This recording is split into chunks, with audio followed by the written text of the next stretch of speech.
Hello दोस्तों, नमस्कार, good morning.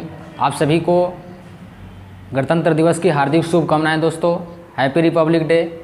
दोस्तों, मैं दीपक यादव आदर्श क्लासेस के इस यूट्यूब चैनल पे आप सभी का हार्दिक स्वागत करता हूं। दोस्तों, आज फिर हम आप सबों के सामने 10 करेंट अफेयर्स के अच्छे क्वेश्चन सेलेक्ट किए हैं दोस्तों, जो किसी भी प्रतियोगी परीक्षाओं को नस्ते नाबूद करने के लिए अति महत्वपूर्ण है। दोस्तों, यहाँ डेली करेंट अफेयर्स अच्छे क्वेश्चन कराए जाते हैं दोस्तों। डेली करेंट अफेयर्स दोस्तों कराए जाएंगे। इससे पहले 3 वीडियो अपलोड हो चुका है दोस्तों, जो अच्छे उसमें भी क्वेश्चन बताए गए हैं दोस्तों। आप इस YouTube चैनल पे जा कर के उस वीडियो को देख सकते हैं, जिसमें वेरी इंपॉर्टेंट क्वेश्चन कराए गए हैं दोस्तों। तो स्टार्ट करते हैं दोस्तों आज के क्लास का। तो चलिए दोस्तों, आगाज़ करते हैं आज के फर्स्ट क्वेश्चन का। आप लोगों के सामने ये रहा फर्स्ट क्वेश्चन।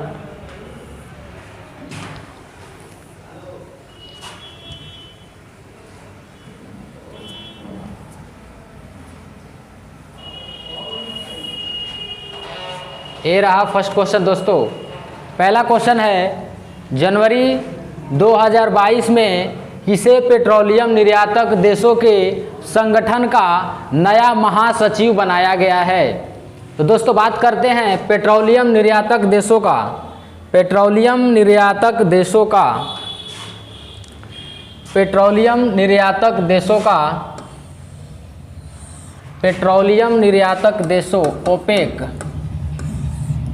ओपेक की बात करते हैं दोस्तों। पेट्रोलियम निर्यातक देश, ऑर्गेनाइजेशन ऑफ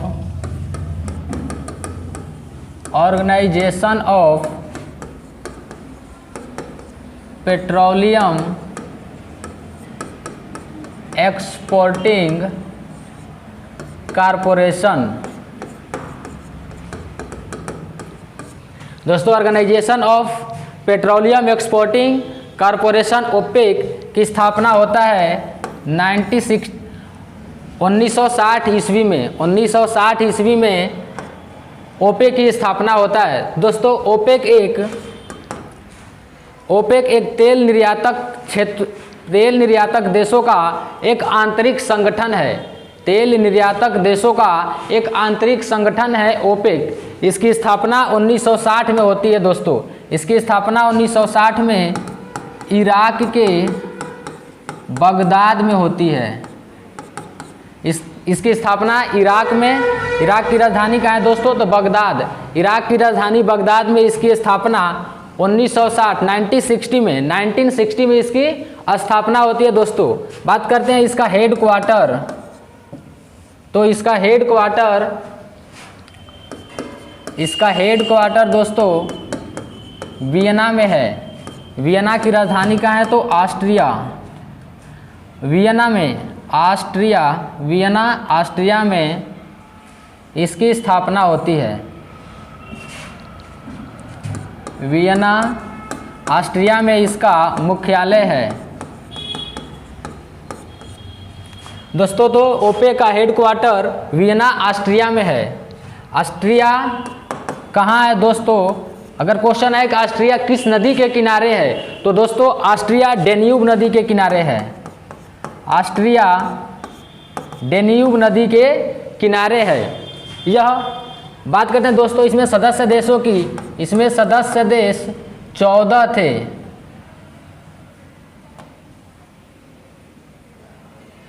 सदस्य देश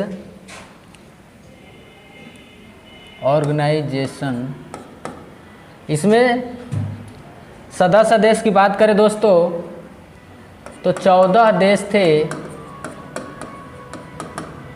देश थे, जिसमें से अगर बात करें तो 1973 में एक देश था इक्वाडोर। 1973 में ओपेक में शामिल हुआ था, जो एक गैर मुस्लिम देश था। ओपेक में शामिल होने वाला एक गैर मुस्लिम देश था दोस्तों इक्वाडोर जो 1973 में ओपेक में शामिल हुआ था और 1992 में वह ओपेक से अलग हो गया। 1992 में ओपेक से अलग हो गया। तो दोस्तों अब इसमें सदस्य देश बचा है, अब इसमें 13 सदस्य देश है। ओपेक में टोटल सदस्य देश हैं 13। ओपेक में टोटल सदस्य देश 13 हैं, पहले 14 था। तो 14वां देश था इक्वाडोर और यह गैर मुस्लिम देश था दोस्तों। 1973 में यह शामिल हुआ और 1992 में यह ओपेक से अलग हो गया। अब देखते हैं दोस्तों गीता गोपीनाथ, ये है IMF की FDMD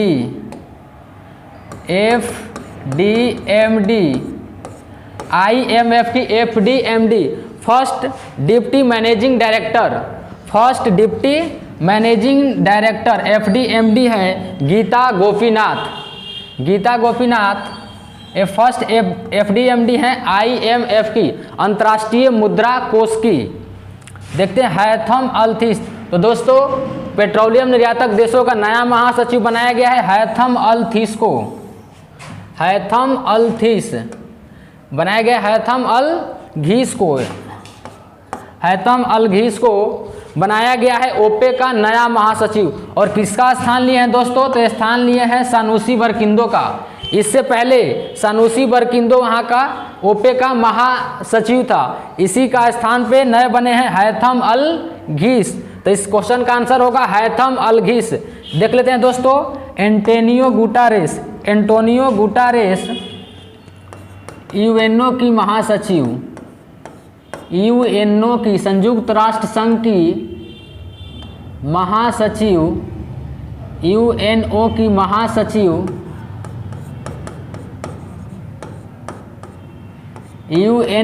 महासचिव है एंटोनियो गुटारेस। कहाँ की है दोस्तों? तो एंटोनियो गुटारेस पुर्तगाल की है एंटोनियो गुटारेस।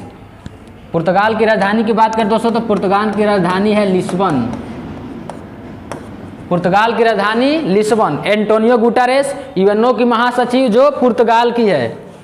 गीता गोपीनाथ IMF की फर्स्ट FDMD, हैथम अलघीस ओपेक का नया महासचिव। दोस्तों बढ़ते हैं अब नेक्स्ट क्वेश्चन में। ये रहा दोस्तों नेक्स्ट क्वेश्चन, किस देश ने कोविड-19 के इलाज के लिए विश्व की पहली गोली लेगवेरियो, कौन सी दोस्तों? तो लेगवेरियो देश की विश्व की पहली गोली लेगवेरियो को मंजूरी दी है। देखते हैं दोस्तों लेगवेरियो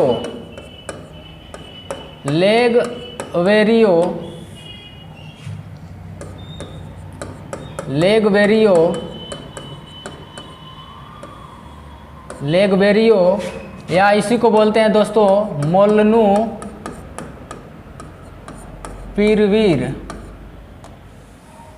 लेगवेरियो या एक है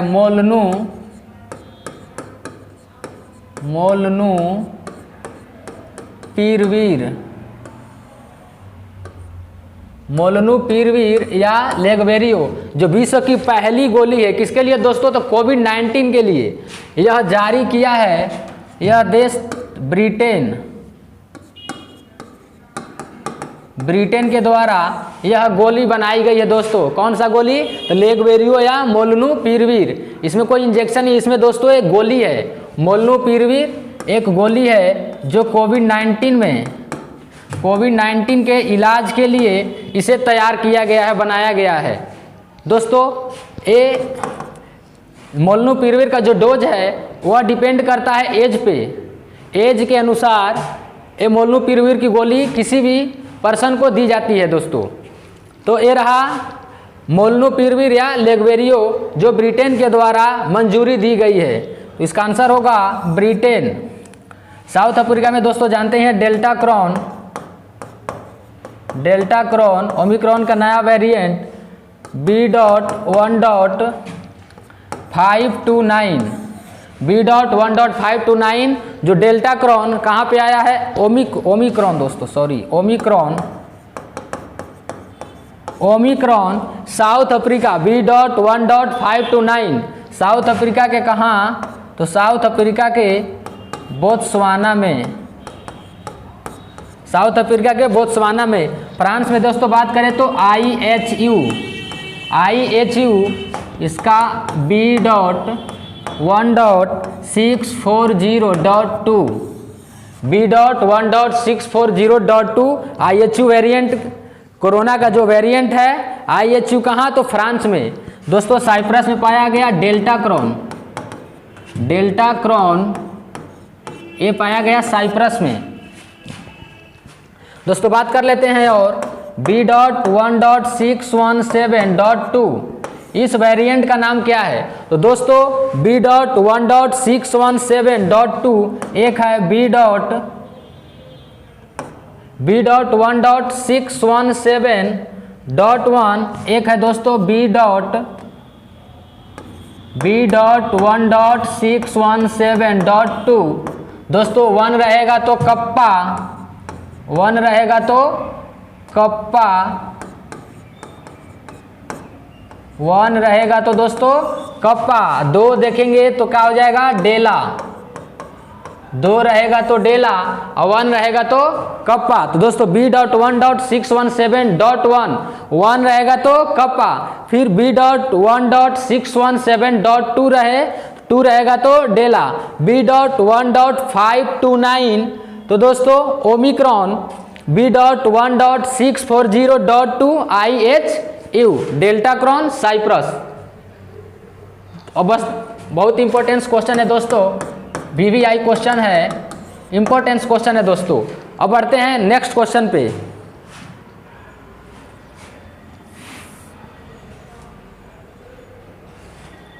ये रहा नेक्स्ट क्वेश्चन दोस्तों। 21 नवंबर 2021 को किस राज्य को समुद्री राज्य का सर्वश्रेष्ठ समुद्री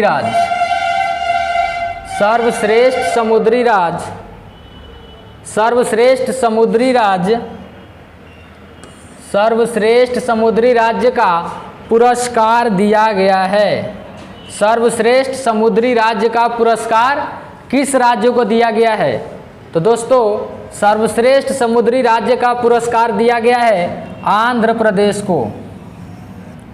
सर्वश्रेष्ठ समुद्री राज्य का पुरस्कार दिया गया है आंध्र प्रदेश को। मिजोरम में दोस्तों एक बहुत ही फेमस है मुरलेन राष्ट्रीय पार्क।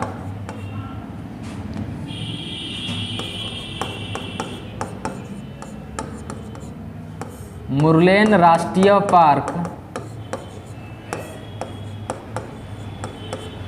राष्ट्रीय पार्क जो वहाँ का बहुत फेमस राष्ट्रीय पार्क है। अरुणाचल प्रदेश में है दोस्तों मोलिंग राष्ट्रीय उद्यान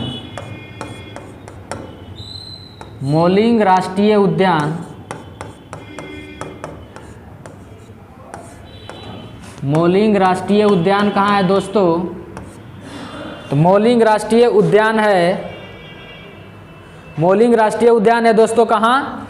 तो अरुणाचल प्रदेश में। आंध्र प्रदेश में दोस्तों है एक, आंध्र प्रदेश में है पापी कोंडा नेशनल पार्क।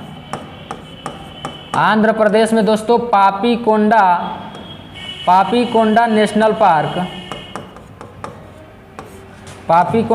पार्क कहाँ है? तो पापी कोंडा नेशनल पार्क दोस्तों है पापी कोंडा नेशनल पार्क आंध्र प्रदेश में। मुरलेन राष्ट्रीय पार्क मिजोरम, मोलिंग राष्ट्रीय उद्यान अरुणाचल प्रदेश। गुजरात में देख लेते हैं दोस्तों, तो गुजरात में एक ठो गिर नेशनल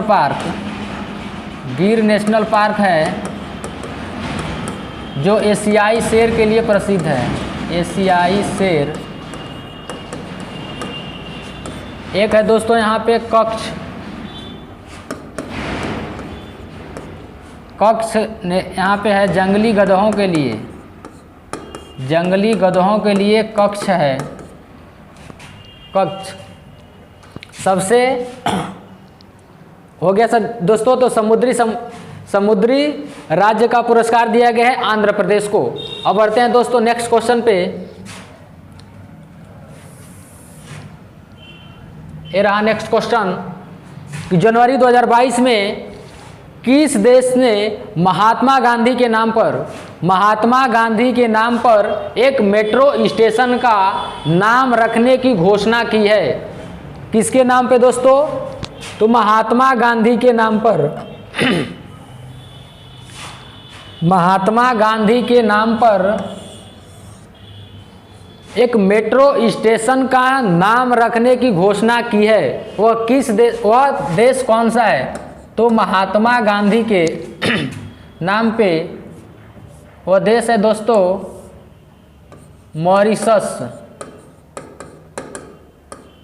वह देश है दोस्तों मॉरिशस, जिन्होंने महात्मा गांधी के नाम पर एक मेट्रो स्टेशन का नाम रखने का घोषणा किया है। मेट्रो स्टेशन दोस्तों यह भारत का गौरव, जिन्हें भारत का गौरव कहा जाता है महात्मा गांधी को, उन्हीं के नाम पर मॉरिशस में एक मेट्रो स्टेशन। भारत मॉरिशस को अनेकों मामलों में सहायता करता है। इसी सहायता को, जो मेट्रो स्टेशन वहाँ बन रहा है, उसमें भी भारत का योगदान है। भारत का इस योगदान को, भारत के द्वारा दिए गए योगदान को मॉरिशस ने आभार जताने के लिए, भारत के द्वारा दिए गए योगदान को, भारत के द्वारा दिए गए योगदान को आभार जताने के लिए मॉरिशस ने, आभार जताने के लिए मॉरिशस ने भारत के गौरव महात्मा गांधी के नाम पर एक मेट्रो स्टेशन का नाम रखने की घोषणा किया है। दोस्तों देखते हैं मॉरिशस मेट्रो स्टेशन। मॉरिशस की राजधानी है पोर्ट लुइस। पोर्ट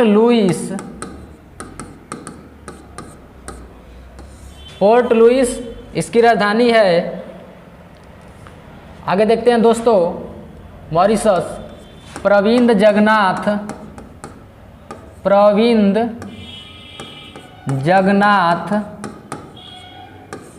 यहाँ के पीएम हैं। प्रविंद जगन्नाथ, पीएम नहीं, प्रवीत जगन्नाथ वहाँ के, प्रविंद जगन्नाथ वहाँ के पीएम हैं। देख लेते हैं दोस्तों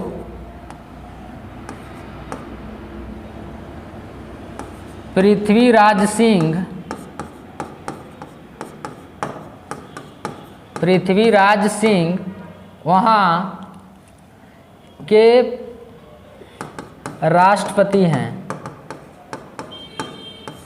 राष्ट्रपति मॉरिशस के पीएम हो गए प्रविंद जगन्नाथ। मॉरिशस के पीएम हो गए प्रविंद जगन्नाथ।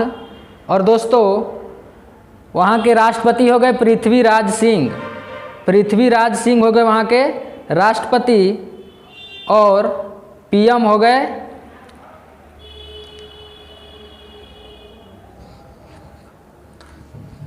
आगे देखते हैं दोस्तों मॉरिशस। तो भारत और मॉरिशस ने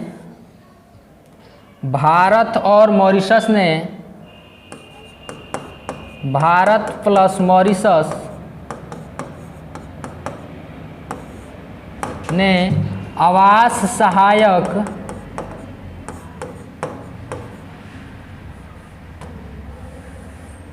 सामूहिक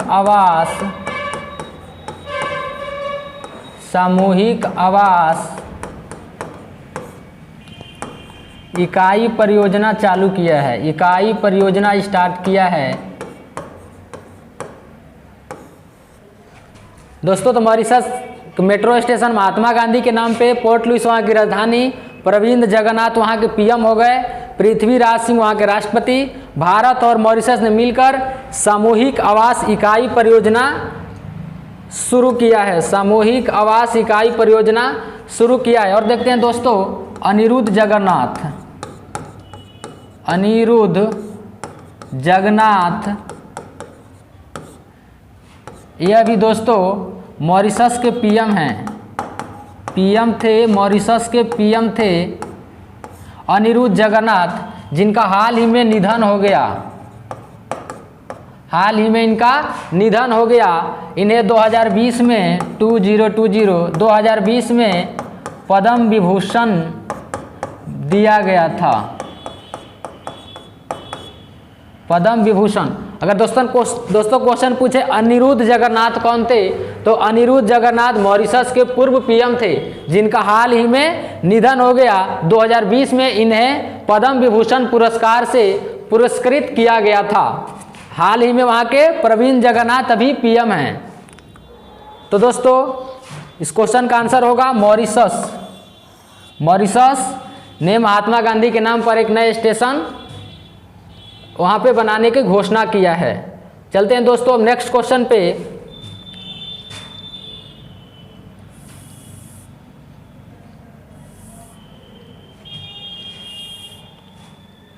ये रहा दोस्तों next question.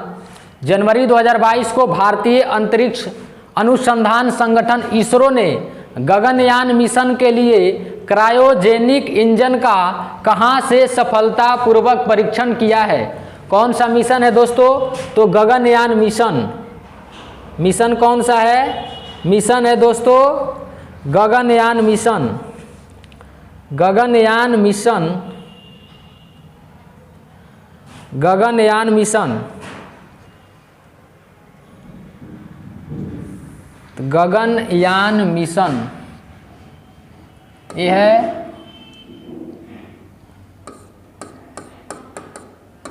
Gaganyaan mission. Gaganyaan mission cryogenic engine का सफलतापूर्वक परीक्षण दोस्तों किया गया है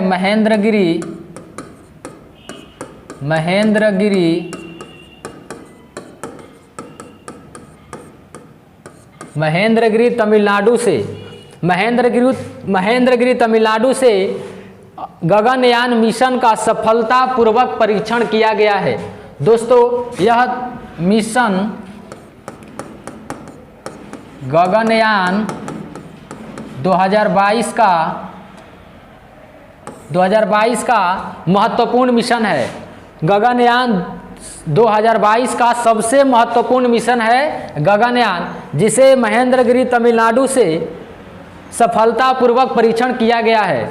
दोस्तों गगनयान जो मिशन है इसे 15 अगस्त 2022 में ही 15 अगस्त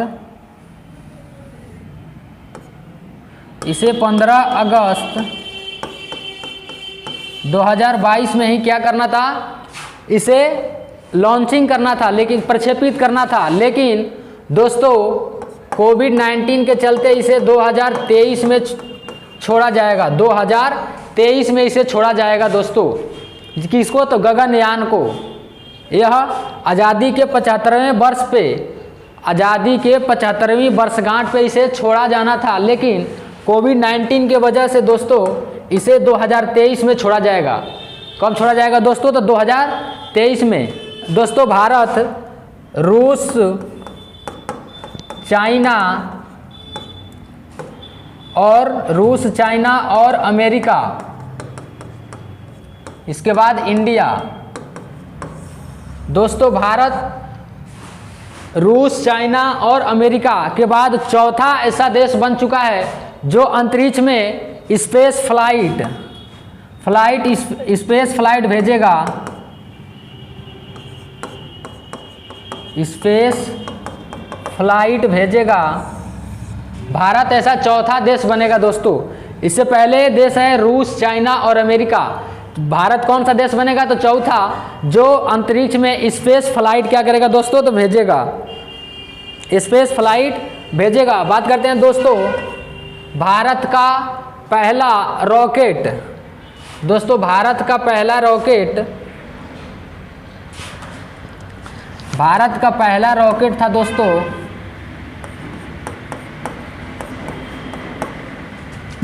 पहला रॉकेट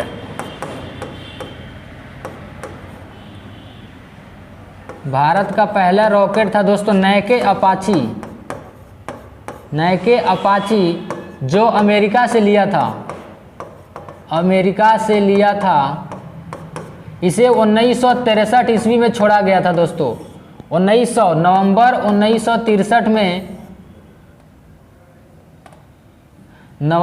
1963 में छोड़ा गया था भारत के तरफ से नैके अपाची, जिसे भारत अमेरिका से लिया था दोस्तों। अगर दोस्तों पूछे भारत का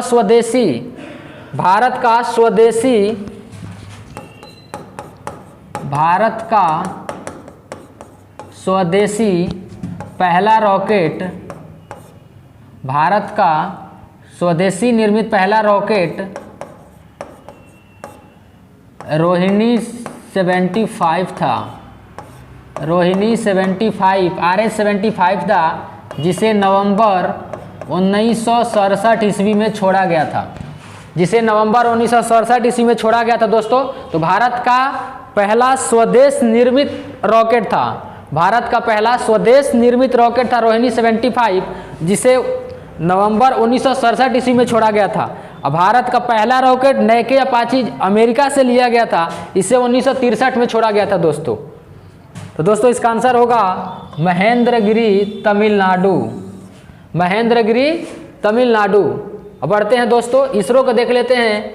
तो इसरो की स्थापना 15 अगस्त 1969 ईस्वी को होता है। इसका हेड क्वार्टर बेंगलोर, इसका हेड क्वार्टर बेंगलोर में है, इसका हेड क्वार्टर बेंगलोर में।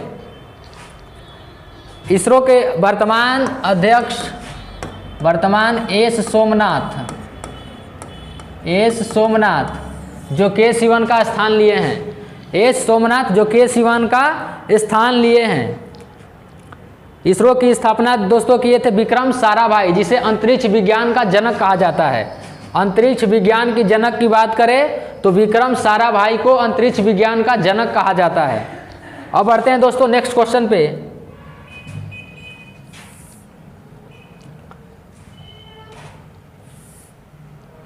ये रहा दोस्तों नेक्स्ट क्वेश्चन। हाल ही में कौन देश की सबसे कम उम्र की, कौन देश की सबसे कम उम्र की महिला पायलट बनी है? सबसे कम उम्र की महिला पायलट बनी है दोस्तों, वह है आयशा अजीज सबसे कम उम्र की महिला पायलट बनी है। सबसे कम उम्र की महिला पायलट बनी है आयशा अजीज। नफ्ताली बेनेट देख लेते हैं दोस्तों, इजराइल की प्रधानमंत्री, इजराइल की पीएम कौन है? Naftali Bennett. Naftali Bennett Israel की पीएम है दोस्तों। इजराइल के राष्ट्रपति की बात करें तो इजराइल के राष्ट्रपति हैं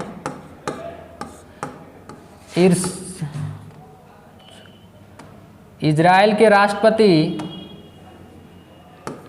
इसाक हरजोग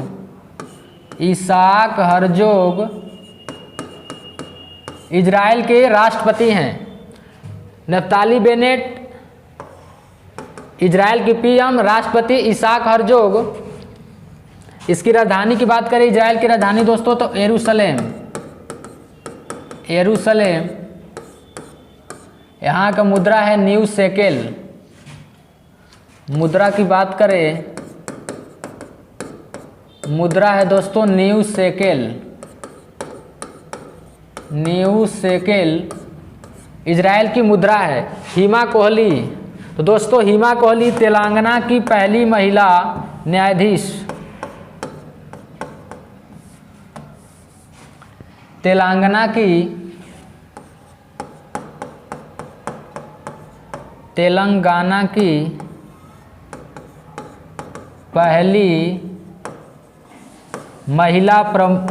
पहली महिला न्यायाधीश।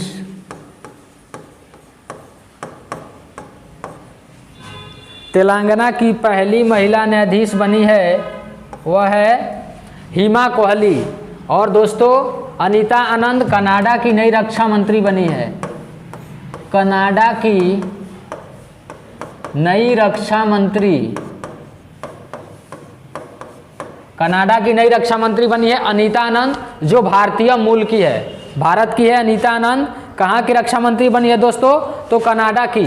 तो दोस्तों सबसे कम उम्र की महिला पायलट बनी है कौन? आयशा अजीज। नफ्ताली बेनेट इजराइल की प्राइम मिनिस्टर, राष्ट्रपति इसाक हरजोग, यरूशलेम राजधानी है, मुद्रा न्यू शेकेल। हिमा कोहली तेलंगाना की पहली महिला मुख्य न्यायाधीश, अनीता आनंद कनाडा की नई रक्षा मंत्री। बढ़ते हैं दोस्तों नेक्स्ट क्वेश्चन पे। अब ये रहा दोस्तों नेक्स्ट क्वेश्चन। नेक्स्ट क्वेश्चन है, हाल ही में 73वें शतरंज ग्रैंड मास्टर 2022 कौन बना है? 73वें शतरंज ग्रैंड मास्टर कौन बना है? 73वें शतरंज ग्रैंड मास्टर 2022।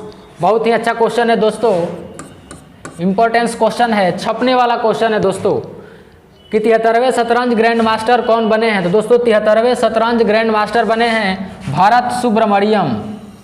कौन बने हैं दोस्तों? तो बने हैं भरत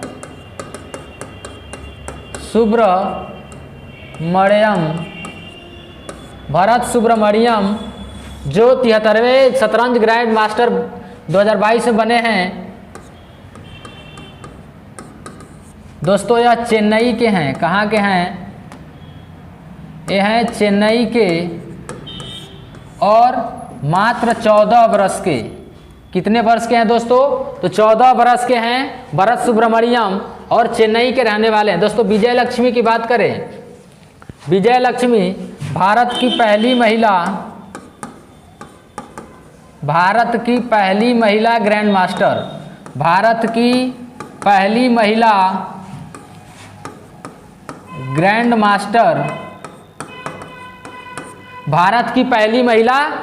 मास्टर कौन है? तो दोस्तों विजय लक्ष्मी। बात करें दोस्तों अभिमन्यु, विश्व की सबसे युवा ग्रैंड मास्टर, विश्व के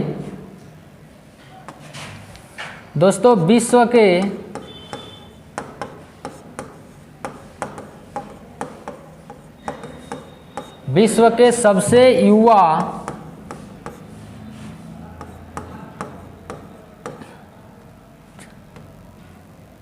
ग्रैंड मास्टर, विश्व के सबसे युवा ग्रैंड मास्टर तो दोस्तों हैं अभिमन्यु। विश्व के सबसे युवा ग्रैंड मास्टर अभिमन्यु। दोस्तों बात करते हैं हर्षवंती बिष्ट, पर्वतारोहण की पहली महिला प्रमुख, पर्वतारोहण की पहली महिला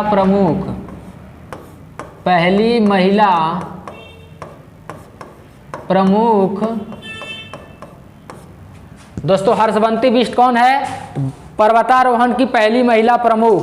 भरत सुब्रमण्यम की बात करें तो विश्व के सबसे युवा ग्रैंड मास्टर अभिमन्यु, विश्व के सबसे युवा ग्रैंड मास्टर विजय लक्ष्मी, भारत की पहली महिला ग्रैंड मास्टर। अब बढ़ते हैं दोस्तों नेक्स्ट क्वेश्चन पे।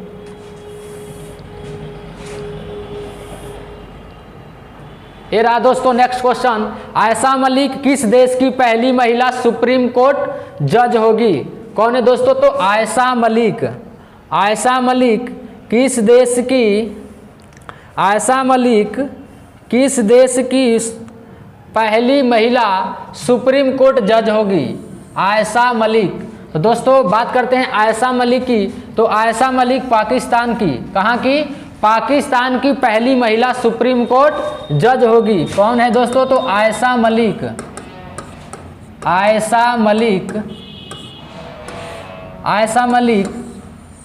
बात करते हैं आयशा मलिक की, तो वह पाकिस्तान की, कहाँ की दोस्तों? पाकिस्तान की। बात करें दोस्तों तो आयशा मलिक की, आयशा मलिक इससे पहले लाहौर की, कहाँ की? लाहौर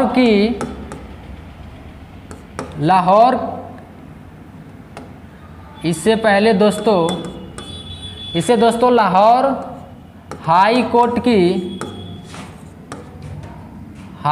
में, इससे पहले दोस्तों लाहौर हाई कोर्ट की वो न्यायाधीश थी, लाहौर हाई कोर्ट की न्यायाधीश थी, लाहौर हाई कोर्ट के न्यायाधीश थी। कौन? आयशा मलिक। आयशा मलिक इससे पहले लाहौर हाई कोर्ट की न्यायाधीश थी और 10 वर्ष यहाँ तक 10 वर्ष क्या रही? यहाँ पे वो न्यायाधीश रही। इसके बाद वह डायरेक्ट उसे प्रमोशन करके सुप्रीम कोर्ट का, पाकिस्तान के सुप्रीम कोर्ट का जज बनाया गया है दोस्तों आयशा मलिक को। इसका जन्म कराची में, इसका जन्म कराची में हुआ था। आयशा मलिक जो पाकिस्तानी मुल्की है दोस्तों। इससे पहले पूछेगा लाहौर हाई कोर्ट कितने साल? 10 साल। 10 साल हाई कोर्ट में वकालत करने के बाद वह डायरेक्ट पाकिस्तान के सुप्रीम कोर्ट की जज बनी है, वो है आयशा मलिक। अब बढ़ते हैं दोस्तों नेक्स्ट क्वेश्चन पे।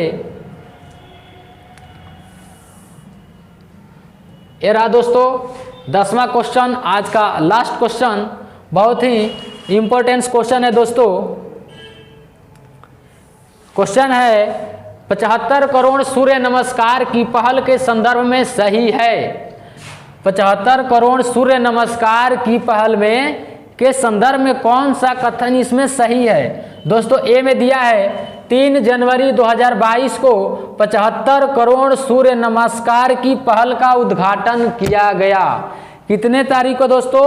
तो 3 जनवरी 2022 को 75 करोड़ सूर्य नमस्कार की पहल का उद्घाटन किया गया। ये सही है दोस्तों। अगला कह रहा है बी में, यह योजना 1 जनवरी से 20 फरवरी, यह योजना 1 जनवरी से 20 फरवरी 2022 तक चलेगी। ये भी दोस्तों सही है। आगे कह रहा है कि दोस्तों यह कार्यक्रम 5 अंतर्राष्ट्रीय संगठनों द्वारा आयोजित किया जा रहा है। यह भी दोस्तों कथन सही है। तो इसका आंसर क्या होगा? डी होगा, उपयुक्त सभी। उपयुक्त सभी इसका आंसर होगा। दोस्तों 75 करोड़ जो सूर्य नमस्कार है यह अमृत महोत्सव, दोस्तों बात करते हैं अमृत महोत्सव का। अमृत महोत्सव का दोस्तों बात करते हैं। अमृत महोत्सव, अमृत महोत्सव, अमृत महोत्सव किससे संबंधित है दोस्तों? आज़ादी की 75वीं वर्षगांठ। अमृत महोत्सव पूछेगा अमृत महोत्सव क्या है? तो दोस्तों अमृत महोत्सव आज़ादी की 75वीं वर्षगांठ है। आज़ादी की 75वीं वर्षगांठ है। इसी के तहत दोस्तों शुरू किया गया है। आज़ादी के 75वीं वर्षगांठ के तहत ही 75 करोड़ सूर्य नमस्कार कार्यक्रम पहल का शुरुआत किया गया। इसके अनुसार दोस्तों शिक्षा विभाग ने यह कार्यक्रम शुरू किया है। इसके तहत जिले के जितने भी सरकारी व निजी स्कूल हैं, जितने भी जिले के सरकारी व निजी स्कूल हैं, उसके छात्रों को दोस्तों योग एवं सूर्य नमस्कार के फायदों से, योग एवं सूर्य नमस्कार के फायदों से अवगत कराने के लिए, फायदों के अवगत कराने के लिए ऑनलाइन रजिस्ट्रेशन इस पोर्टल पे, सूर्य नमस्कार पोर्टल पे ऑनलाइन रजिस्ट्रेशन दोस्तों शुरू की गई है। जिसके तहत जिले के सभी छात्र निजी स्कूल के हो या सार्वजनिक स्कूल, सरकारी स्कूल के हो, वो जाकर के ऑनलाइन पोर्टल पे ऑनलाइन रजिस्ट्रेशन कर सकते हैं और रजिस्ट्रेशन करके इस 75 करोड़ सूर्य नमस्कार जो कार्यक्रम है इसमें शामिल हो सकते हैं। दोस्तों चाहे तो इस 75 करोड़ सूर्य नमस्कार कार्यक्रम में अभिभावक या शिक्षक चाहे तो वो लोग भी उसमें जुड़ सकते हैं। उन्हें भी पोर्टल पे जा कर के ऑनलाइन रजिस्ट्रेशन करना होगा। इसे करके जुड़ जाएंगे दोस्तों, और जुड़ने के बाद फिर इसमें जो सूर्य नमस्कार और योग के बारे में इसके जो फायदे हैं उसके फायदों को ऑनलाइन के माध्यम से बताया जाएगा। ये रहा दोस्तों 75 करोड़ सूर्य नमस्कार कार्यक्रम किससे संबंधित है? तो अमृत महोत्सव, आज़ादी की 75वीं वर्षगांठ। यह 1 जनवरी से 20 फरवरी 2022 तक यह कार्यक्रम चलेगा और 75 करोड़ सूर्य नमस्कार का दोस्तों पहल है। आज इतना ही, फिर मिलते हैं नेक्स्ट क्लास में। जय हिंद दोस्तों।